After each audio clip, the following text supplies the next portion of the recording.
name's Jeff Bajorek, and my career in sales has been a hell of a ride. And I want to bring you along with me. If you prefer to sell things at a premium, if you never want to win a deal on price, rethink the way you sell.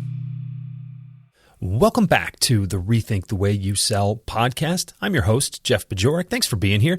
And if you don't mind, if you like what I'm doing here with this show, would you mind rating the show, leaving a review, maybe telling a friend about it? That's really, really helpful, more helpful than you might think for the 3 seconds it takes to hit the like button in your podcast player. But it helps this show reach more people, and I would appreciate that if you could do it.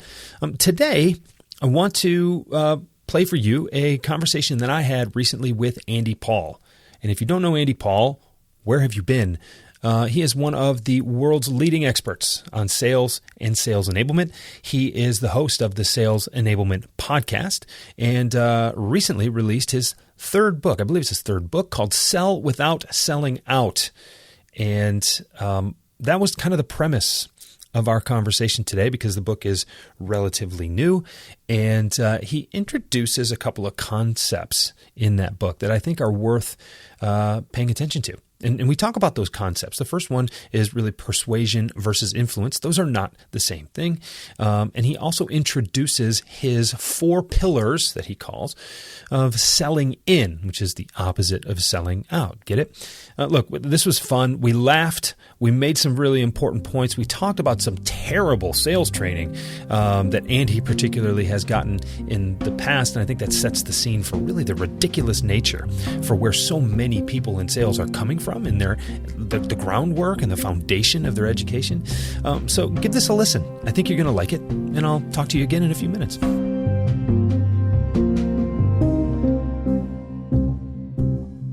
Andy, thanks for joining me here today. I'm excited to talk to you, particularly. I mean, we've had a great chat, leading up to the recording here, but Sell Without Selling Out. This is your new book. That's my new book. Thank you. I'm loving it. I've just dug in. I kind of scanned through it. I found a couple of things that that I initially disagreed with, but then as soon as I read what you were talking about, I was all in. And that's either good marketing or we're just on the same wavelength. I'm not sure, but a little of both, I think. The thing that really stuck with me that I was like, wait a second, where's he going here? Persuasion versus influence. Those are the same thing. Come on, let's not get into semantics here, right? I mean, is there really a difference? Yeah. I think they're often conflated and incorrectly so. And so you even look at books like Cialdini's, right? Persuasion, the psychology of influence, or influence, the psychology of persuasion. I forget which order it is. Persuasion, just look at the definition of it. Persuasion is about basically prevailing upon somebody through sort of the use of force to come around to your point of view. Influence is about having an effect on the thoughts and actions of others without use of force. And we teach sellers fundamentally, and this is one of the main premises of the book, is we teach sellers that your job is to go out and persuade somebody to buy your product.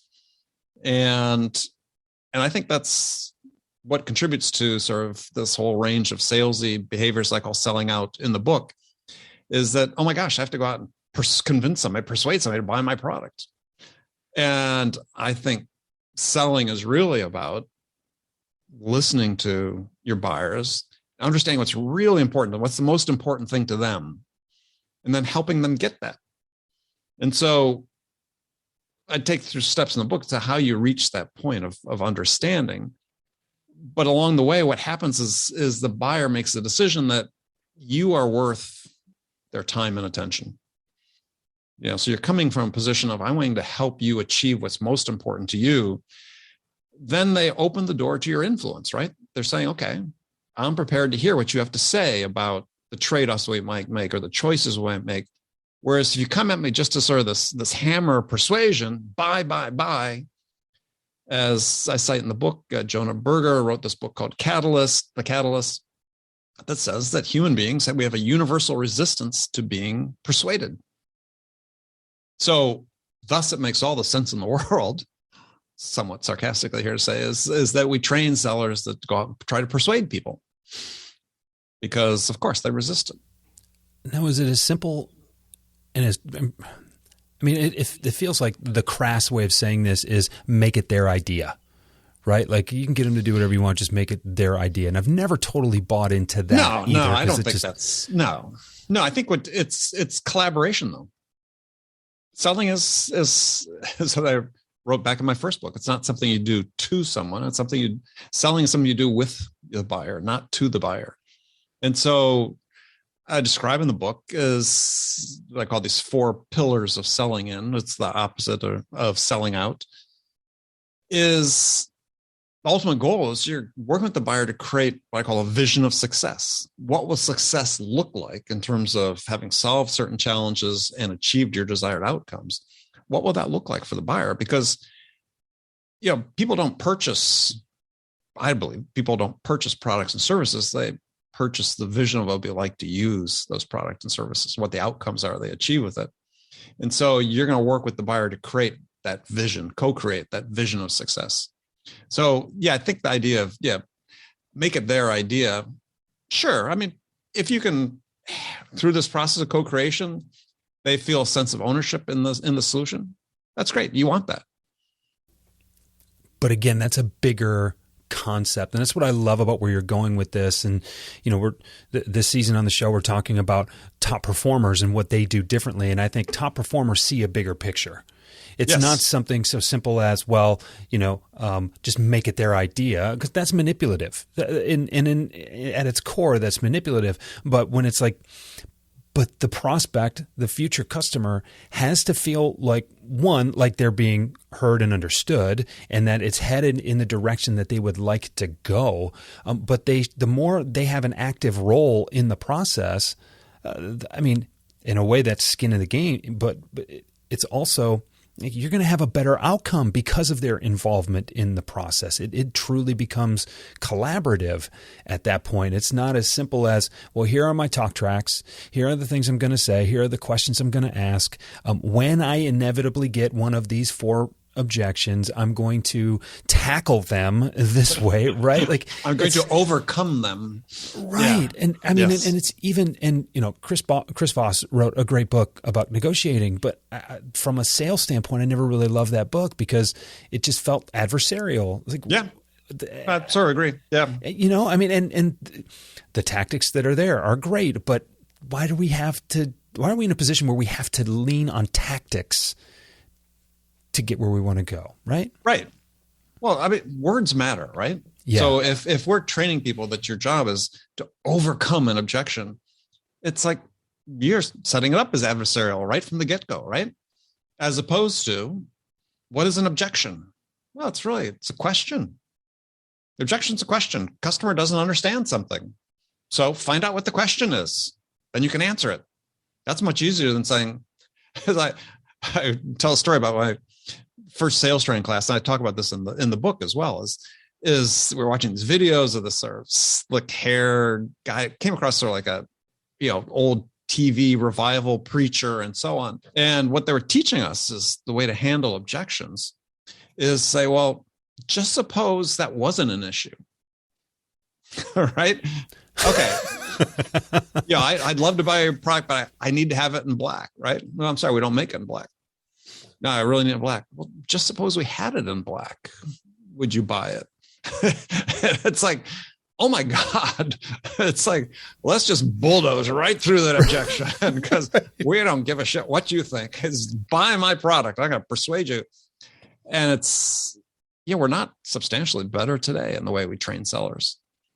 And so this is, again, one of the premises of the book is we could take this collection of salesy behaviors that I call selling out. We could just stop today. There's no value to you as a seller, anybody as a seller. There's no value to any of this. And there's no value to the buyer of this, unrelenting, pushy, persuasive behavior. We could just stop today. Never do it again. And we would be no worse off. In fact, we'd be better off. Yeah. Well, just pretend that you didn't sell that way, Andy. Just suppose you didn't sell that way. So just suppose I wasn't incredibly annoying to you. Wouldn't you buy from? Yeah.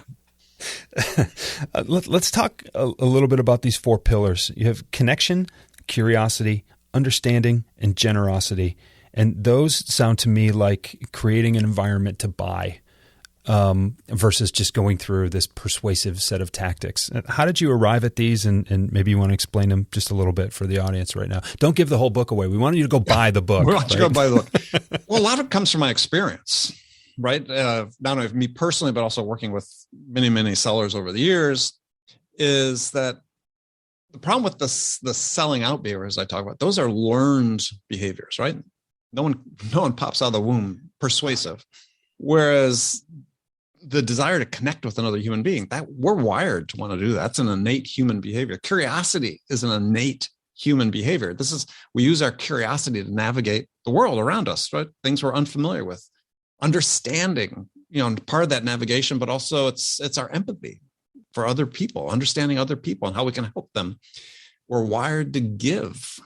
This is just innate human behavior. So over the years, as I like to do, is sort of reduce things to their most fundamental elements.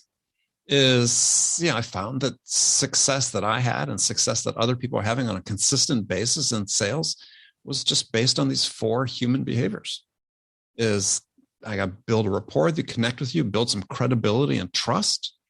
When I have that established, then you are in a position where you're willing to answer questions for me that I would pose that you might not normally answer in as open and honest a way. As I say, you have to earn permission to stick your nose into the buyer's business and use your curiosity. In the book, I outlined 6 categories of questions that are very useful questions that help you reach that point of understanding of the buyer. And I draw this idea that there's a gap between the way that most sellers do discovery. They do it as a collection of information, but not as an exercise to understand what's really important to the buyer. So I ask my list of questions I become accustomed to asking, whether it's scripted for me or I develop my own list of questions. I stop short of understanding. I know things, but what do I truly understand about what's most important to the buyer? And the point you made before is when we reach that level of understanding, that's huge value to the buyer. So the buyer says, I have the story in the book about a deal I won where I thought I had no business winning it. And it's quite a large deal, multiple millions of dollars. And the buyer said, well, you were the only one that made me feel understood. Like, wow. Right. Yeah. So that is value to somebody, to make them understood. And the understanding and then extends to this idea of empathy because I think we use empathy sort of in the wrong manner. Oftentimes we talk about sales, we talk about putting ourselves in someone's shoes, which is okay. But the really valuable form of empathy is what they call cognitive empathy, which is I don't understand how you feel.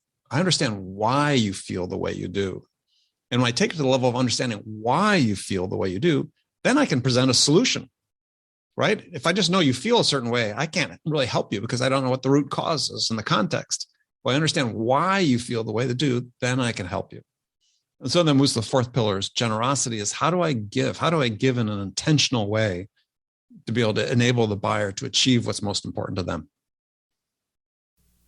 And do you feel like generosity is misunderstood too? Like I feel like yes, it's well, what am I supposed to give away? This is worth paying for, so I'm not going to give any of it away. Why would I be generous in that regard? Or, well, if I'm supposed to be generous, then why don't I just discount by 20% to make this deal happen today? Then everybody's happy, right? And it's like all of those ways are really unfulfilling. I mean, how do you know what's generous and what's just foolish?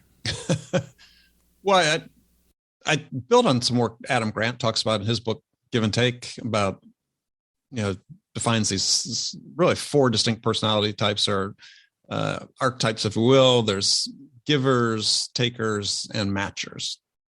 But when he stack ranks in the book, when he talks about, the research at stack rank people that are most effective or productive, at the bottom of the list is givers. And there's a lot of people in the sales world that think, giving's not great. If you're a giver, all you're doing is giving, unrestrained giving, and because you really don't know how to, fashion a valuable, value proposition for your product or present, and so you're throwing stuff on the wall, hope something sticks. Next up from the bottom are takers. So that's sort of the traditional self-centered seller. Next up are matchers, that sort of match how much they give and take. But at the top of the list again was givers. And I use the phrase, and I think, I'm sure Grant expresses it quite the same way, is giver with an agenda, which is, I'm here to help you succeed. And if I help you succeed, I'm going to succeed as well. And it's okay to be upfront with that agenda with the buyer, because one of the key ways to elements of building trust is being transparent about your motivations. So I paraphrase Zig Ziglar in the book about his expression, if you can help enough people get in life what they want, then you get what you want. So that becomes the basis of generosity, which is, I want to do whatever I can do to help you achieve what's most important to you. And if I do that, I also achieve what's important to me. It's so interesting too, because, people have told me, Jeff, you give so much stuff away. And well, I put a lot of content, a lot of ideas in a lot of places, and I hope people use them, right? Like if I have a good idea for you, Andy, it does not help me to hold on to it. And it's a waste. And hey, maybe you won't think it's a good idea, but at least I'm thinking of you. And hey, use this, because it's a good idea for you, not a good idea for me. And so, of course, I'm going to put those things out there. Right. And and sometimes I will give some things away because, look, I need you to understand where I'm coming from and that I can help. But I also don't feel as if there's an end. There's no bottom to this well. Like the ideas come. Exactly. That's who I am. It's what I do. So it's like, what am I holding on to this for? But I love the giver with an agenda in that, look, I'm not just giving everything away because that's just what I do. I really believe there's a purpose behind this, and I think we can both win. If nothing else, I know I'm satisfied that I've helped you accomplish something you didn't see before. That makes me feel good, and hopefully it helps you do more of what you want. Yeah. Well, the distinction I draw in the book is about being intentional about it. Is with anything that you do in life and in sales, you should be intentional about it. But is being intentional about how you provide value to the buyer, right? Sort of pose the question to managers as well as individual contributors, is look at every qualified opportunity you have in your pipeline and say, what value do they need from me at this point in time to make progress toward making a decision? And you have to consciously know that about every qualified opportunity you're working on. If you don't know, then for heaven forbid, don't reach out, don't take their time, don't consume any of their time and attention. You're not ready to do it. And this is the common failing in sales, right? We assume that the buyer is willingly investing time and attention. No, they want to earn a return on that time and attention that they invested in you. So you have to be very deliberate, very intentional about providing value. So we talk about how to create these little micro value plans that say, my next interaction with the buyer, email, voicemail, whatever way I'm going to, video call, in-person call, as a result of that interaction, as a result of their investment, time and attention, are they going to be closer to making a decision than they were beforehand? And if the answer is no, why'd you do it? Right. You clearly don't understand them at that point because you're unable to provide them the value they need to make progress. So you need to go back and say, okay, I need to sort of redeploy my curiosity and let's look at the type of questions that I could ask that help me surface, again, what might be most important to them or get to this level of understanding that I need to be at to help them. Oh, that's so good. I'm going to go back as we kind of end our time here together today. Just the concepts, the overarching umbrella type concepts, as I call them, that I think so many people miss. As salespeople, we're wired to deliver results, and the fastest way to results feel like tactics and processes and systems, and those are important too. But they have to check all the boxes of these larger concepts, and creating an understanding is different than collecting information. I love the way you put that. I want to read this from the author's note because I think it's such a valuable thesis. Perhaps most importantly, this book is about learning how to experience the energy, impact, and fulfillment that come from being the best version of yourself in any sales situation. How do you read that and not feel good about what you're going to read in the rest of the book. Like it just, it's just such a beautiful thesis. And no, not just because it's on like the 4th page of the book. I read through a lot more of it than that before we got together here, and I'm going to read the rest of it. But I think that is something that is going to resonate with a lot of sales people out there who are in a changing environment. They don't want to be salesy. I still run into people who are like, I can't do sales. That's a terrible thing. No, it's every day I hear from people on LinkedIn about that. It is one of the most noble things you can ever do, is to professionally solve problems with information that you can bring that other people desperately need. Exactly. It doesn't get much better than that. Andy, thanks for the work you do. Thanks for being here Jeff, today. Thank you. Where would you like people to go? I know that you have a little quiz on your website. If you go to andypaul.com, we've got a quick fun little assessment that says, how salesy are you? And you can read a free chapter of the book there, or you can download a free chapter of the book from andypaul.com. And you can order the book wherever they sell books. I'm going to tell you, I took the assessment. I was a little chapped. Apparently, I'm level 1. I'm level 1 salesy. I thought for sure. So hey, we've all got learning to do for sure. Yeah. Well, that made my day when I saw your note. That was very funny. Thank you. Thanks, Andy. All right.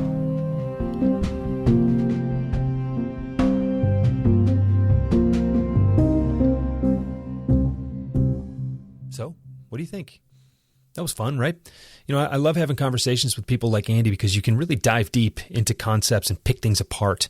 And I don't know if you're like me at all, when I can pick things apart and understand how they work, I can be a lot more effective with those tools.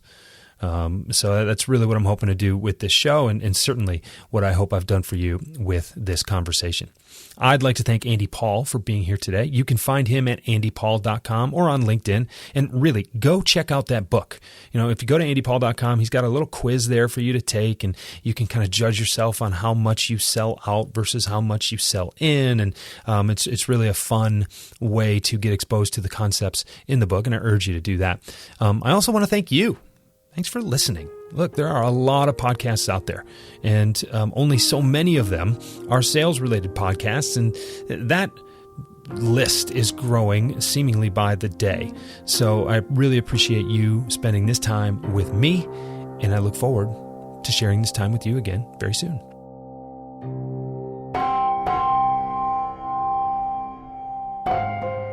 Rethink the Way You Sell is a Pod About It production. It's mixed and edited by Doug Branson, with music by Blue Dot Sessions and Doug Branson. This podcast is masterminded by Jeff Bajorek.